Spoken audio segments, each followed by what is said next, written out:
आगामी जनगणनेमध्ये जातनिहाय जनगणना करण्याचा निर्णय केंद्रीय मंत्रिमंडळाच्या बैठकीमध्ये घेण्यात आलेला आहे।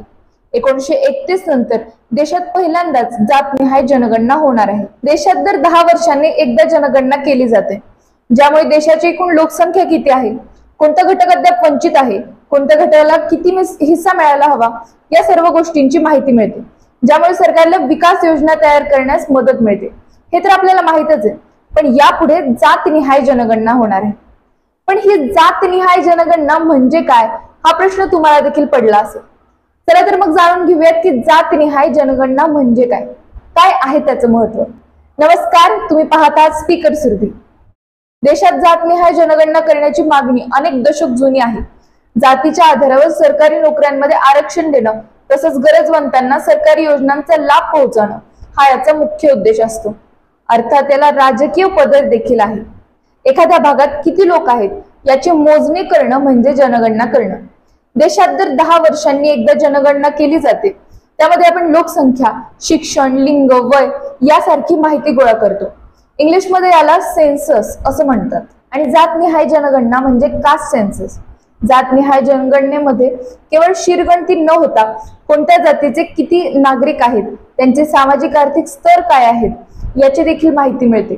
सोप्या शब्दात सांगायचं झालं तर जातीच्या आधारावर केली जाणारी जनगणना म्हणजे जातनिहाय जनगणना। स्वतंत्र भारतामध्ये पहिली जनगणना 1951 साली करण्यात आली होती, ज्यामध्ये सामाजिक फूट पडू नये, भेदभाव वाढू नये यामुळे जातींचा तपशील घेण्यात आला नव्हता। फक्त अनुसूचित जाती म्हणजेच एससी, अनुसूचित जमाती म्हणजेच एसटी, खुला प्रवर्ग म्हणजेच ओपन आणि इतर मागासवर्गीय म्हणजेच ओबीसी यांचा असं वर्गीकरण केलेलं होतं। तेव्हापासून भारत सरकारने धोरणात्मक निर्णय म्हणून जातनिहाय जनगणना थांबवली आहे, कारण संविधान लोकसंख्येला मान्यता देतं, जात किंवा धर्म विचारात घेत नाही। त्यामुळे कायद्यानुसार जातनिहाय जनगणना होऊ शकत नाही। सामाजिक आणि शैक्षणिक दृष्ट्या मागासलेल्या जातींना आरक्षण देण्याच्या मुद्द्यावर भारत सरकारने 1979 साली मंडल आयोगाची स्थापना केली।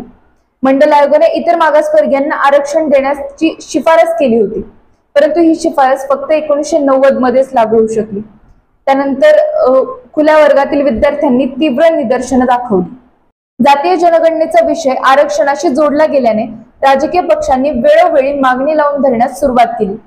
अखेर 2010 साली मोठ्या संख्येने खासदारांनी जातनिहाय जनगणनेची मागणी केल्यानंतर तत्कालीन काँग्रेस सरकारला ते मान्य करावं लागलं। 2011 मध्ये सामाजिक आर्थिक जातनिहाय जनगणना करण्यात आली होती, परंतु यातील माहिती कधी उघड करण्यात आली नाही। याच प्रकारे 2015 मध्ये देखील जातनिहाय जनगणना करण्यात आली होती, परंतु यातील माहिती देखील कधी उघड करण्यात आली नाही। जातनिहाय जनगणनेच्या बाजूने आणि विरोधात अनेक प्रकारचे मुद्दे मांडले जातात। समाजातील काही घटकांना असं वाटतं की भारतामध्ये जिथे जातीचा सामाजिक, आर्थिक आणि राजकीय जीवनावर प्रभाव पडतो, अशा डेटामुळे विविध जाती गटांच्या वितरण आणि सामाजिक आर्थिक स्थितीबद्दल मौल्यवान अंतर्दृष्टी मिळू शकते। ही माहिती सकारात्मक कृती आणि सामाजिक न्यायाशी संबंधित धोरणे आकार देण्यास मदत करू शकते। काहींच्या मते जातनिहाय जनगणना करणं महत्त्वाचं आहे, कारण हा देश फक्त धार्मिक देश नाही तर जाती व्यवस्थेने बनलेला आहे। जात हे या समाजाचं वास्तव आहे। एखाद्या व्यक्तीची प्रतिष्ठा, तिला कोणतं काम मिळणार किंवा कोणतं काम मिळणार नाही, तिला प्रगतीच्या कोणत्या संध्या मिळणार किंवा कोणत्या संधी मिळणार नाही, हे या सगळ्या गोष्टींवरती तिच्या जातीतल्या स्थानाचा प्रभाव पडतो। म्हणून जनगणना करताना ती जातनिहाय केली पाहिजे, कारण यामुळे कोणत्या समाजाकडे किंवा कोणत्या समूहाकडे एखाद्या जमिनीची मालकी आहे किंवा शेती करणारे किती लोक आहेत, शेतमजुरी करणारे किती लोक आहेत, स्थलांतरित जीवन जगणारे किती लोक आहेत, या सर्व गोष्टींची माहिती मिळते। आणि कोणता समाज विकासापासून दूर फेकला गेलेला आहे या गोष्टीची देखील माहिती जातनिहाय जनगणनेपासून मिळू शकते।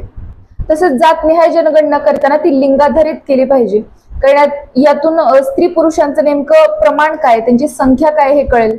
समाजामध्ये शोषित कोण आहे, वंचित कोण आहे याची आकडेवारी, नेमकी आकडेवारी आज उपलब्ध नाहीये। मागे झालेल्या जनगणनांनुसार सरसकट ओबीसीचं प्रमाण 52% आहे किंवा एससीचं प्रमाण सांगणं, एसटीचं प्रमाण सांगणं हे बरोबर नाहीये। समाज बदलताना त्यामध्ये सामाजिक आर्थिक बदल घडत असतो, त्यामुळे या प्रकारची जनगणना ही केली पाहिजे। तसेच समाजातील ज्या घटकांना कल्याणकारी योजनांची गरज आहे, सरकार त्यांच्यापर्यंत कल्याणकारी योजना सहज पोहोचवू शकतील या कल्याणकारी योजनांच्या संख्येमध्ये वाढ होईल, त्यांच्या अंमलबजावणीमध्ये वाढ होईल आणि विषमता जी आहे समाजामध्ये ती समोर येईल। त्यातून समाजात कोणाचा किती वाटा आहे याची नेमकी आकडेवारी समोर येईल आणि शिक्षण संस्था, नोकऱ्यांमध्ये दिलं जाणारे जे आरक्षण आहे त्याच्या संख्येमध्ये वाढ होईल। आजही समाजामध्ये जातीवरती आधारित भेदभाव आहे आणि जातनिहाय जनगणना करणं हे भेदभाव कमी करण्यासाठी एक पाऊल ठरू शकतं। कारण यातून प्रत्येक समाजाच्या समस्या समोर येतील आणि सरकार त्या घटकापर्यंत योजना ज्या आहेत, कल्याणकारी योजना, त्या पोहोचवू शकेल। पण मित्रांनो, जातनिहाय जनगणनेला काही विरोध देखील होतोय। काही लोकांचं म्हणणं आहे की जातनिहाय जनगणनेमुळे समाजातील विषमता वाढू शकते। जातनिहाय जनगणना केल्यामुळे समाजातील जातीय भेदभाव आणि तणाव वाढू शकतो। तसेच या जातनिहाय डेटाचा जो वापर आहे तो राजकीय पक्षांकडून एखाद्या समाजाला किंवा एखाद्या गटाला लक्ष्य करण्यासाठी किंवा मतपेढ्या निर्माण करण्यासाठी देखील होऊ शकतो। त्यामुळे सामाजिक एकता धोक्यात येऊ शकते आणि समाजातील काही समुदायांना याचा लाभ होईल, पण इतर जे समुदाय आहेत त्यांच्यामध्ये भेदभावाची भावना यामुळे निर्माण होऊ शकते। तसेच काही व्यक्ती किंवा समुदाय लाभ मिळवण्यासाठी आपली जात खोटी सांगू शकतात, त्यामुळे डेटाची जी विश्वासार्हता आहे ती देखील कमी होऊ शकते। तर मित्रांनो, जातनिहाय जनगणना हा विषय खूप महत्त्वाचा आहे आणि याचा आपल्या समाजाच्या भविष्यावरती देखील खूप मोठा परिणाम होऊ शकतो। जातनिहाय डेटा गोळा करताना प्रशासनासमोर अनेक अडचणी येणार आहेत, त्यामुळे जातनिहाय जनगणना घेताना सखोल विचार आणि याच्या परिणामांचं मूल्यमापन करणं खूप आवश्यक आहे। पण तुम्हाला काय वाटतं की जातनिहाय जनगणना करणं गरजेचं आहे का? ही जनगणना व्हायला हवी का? आणि आपल्या समाजावरती याचा परिणाम काय होईल? तुमचं मत कमेंट्स मध्ये नक्की सांगा। केंद्र सरकारने तर जातनिहाय जनगणना करण्याचा निर्णय घेतलाच आहे। येत्या काळामध्ये आपल्याला या सर्वच प्रश्नांची उत्तरं मिळतीलच। पण तुम्हाला व्हिडिओ कसा वाटला?